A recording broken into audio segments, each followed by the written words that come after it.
कि कोई सरकार अगर चला सकता है, सम्मान कर सकता है, तो वो केवल और केवल बहन कुमारी मायावती जी। साथ ही साथ चंद्रशेखर आजाद की जो बात हो रही थी, चंद्रशेखर आजाद भी कल नहीं, आज नहीं तो कल इसी बहुजन समाज पार्टी में आकर काम करेंगे। हम उनको बहुजन समाज पार्टी का ही मानते हैं।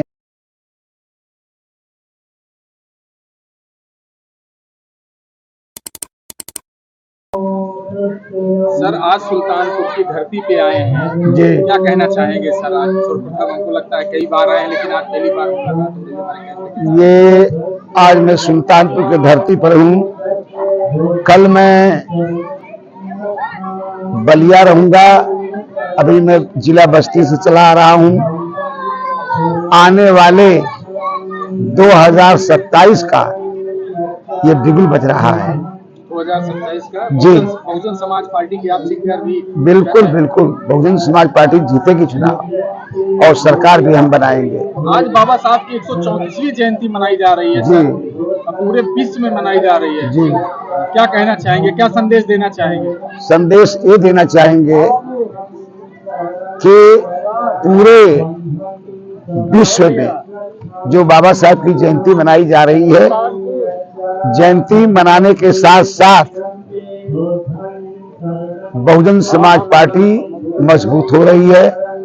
हमारा पिछड़ा समाज, अगड़ा समाज और हमारा शोषित समाज, मुस्लिम समाज, खास तौर से इनके एकता को देख करके ब्राह्मण समाज हो, चाहे क्षत्रिय समाज हो, चाहे भूमिहार समाज हो, वो भी धीरे धीरे अब आना चाहता है कि कोई सरकार अगर चला सकता है, सम्मान कर सकता है, तो वो केवल और केवल बहन कुमारी मायावती जी हो सकती है। अभी बीते लोकसभा चुनाव में एक भी सीटें नहीं आई मायावती की। 2000 विधानसभा में मात्र एक विधायक थे, तो कैसे आप रणनीति बना पाएंगे 2027 में? क्या मुद्दे रहेंगे? देखिए, मैं बता दूं आपको, कुछ ऐसी बात जरूर थी जो सरकार नहीं बन पाई। उसका कारण था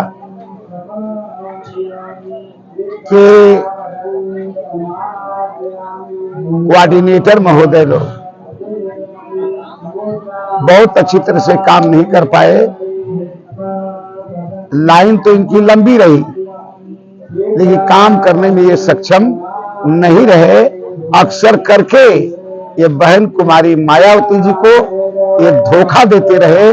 आज भी ये धोखा देने का काम कर रहे हैं, इसलिए हमारी सरकार नहीं बनी। कौन से कोऑर्डिनेटर जी, कौन से कोऑर्डिनेटर की बात? मैं कोऑर्डिनेटरों का नाम नहीं जानता, लेकिन कोऑर्डिनेटर हैं। जैसे नहीं, जैसे वैसे में कुछ नहीं। सारे मंडलों के कोऑर्डिनेटर या सभी कोऑर्डिनेटर की बात? जितने भी कोऑर्डिनेटर, मैं ऑल इंडिया की बात बता रहा, ऑल इंडिया में जितने भी हमारे कोऑर्डिनेटर बनाए गए हुए हैं, कोई भी पार्टी का काम ढंग से करने वाला नहीं है। वह धन उगाही का काम करता है बड़े पैमाने पर, मिशन की तरफ उसका ध्यान नहीं है। इस पर लगाम लगाने के लिए क्या? इसका लगाम लगाने के लिए बस एक ही है कि बहन जी एक गोपनीय ढंग से पर्यवेक्षक भेजें, वो पता लगावें कि हमारा कोऑर्डिनेटर क्या कर रहा है।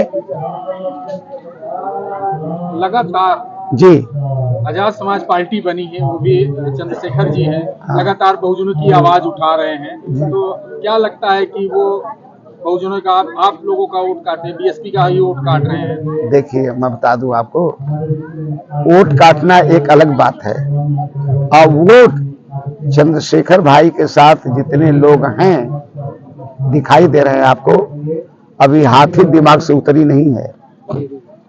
अभी हाथी की जो नशा है, मानवर कांशीराम जी का नाम तो भाई सही है कि भारत एकता मिशन वो चलाते हैं, मानवर कांशीराम जी के नाम से हैं।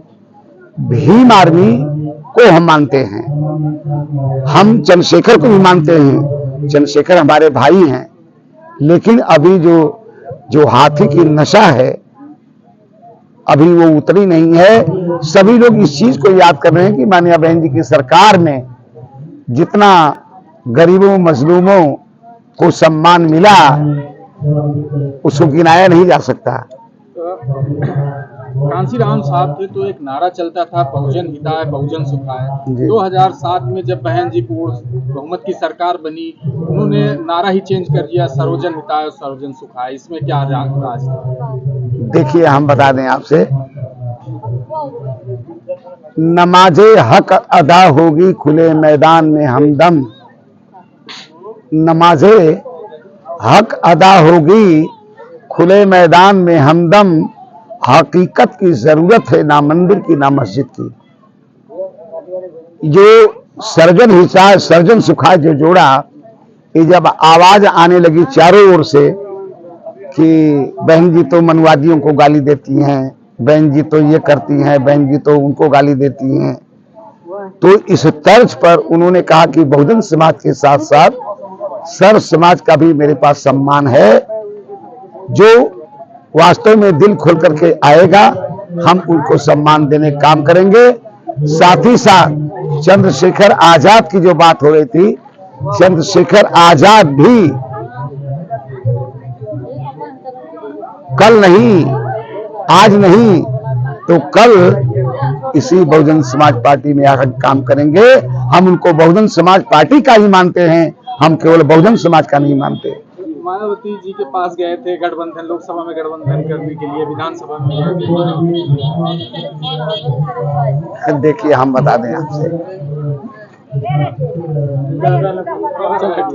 देखिए एक चैनल के माध्यम से क्या कुछ संदेश देना चाहेंगे? देखिए, संदेश ये देना चाहते हैं कि चंद्रशेखर रावण हो चाहे बहन कुमारी मायावती जी हो, ये पगला की एक ही आवाज है कि दोनों लोग एक प्लेटफार्म पर मिलजुल करके 2027 में ये चुनाव लड़ करके ये जीते और बहुजन समाज पार्टी की सरकार, बहुजनों की सरकार बने, ऐसी चाहत है पूरे लोगों का।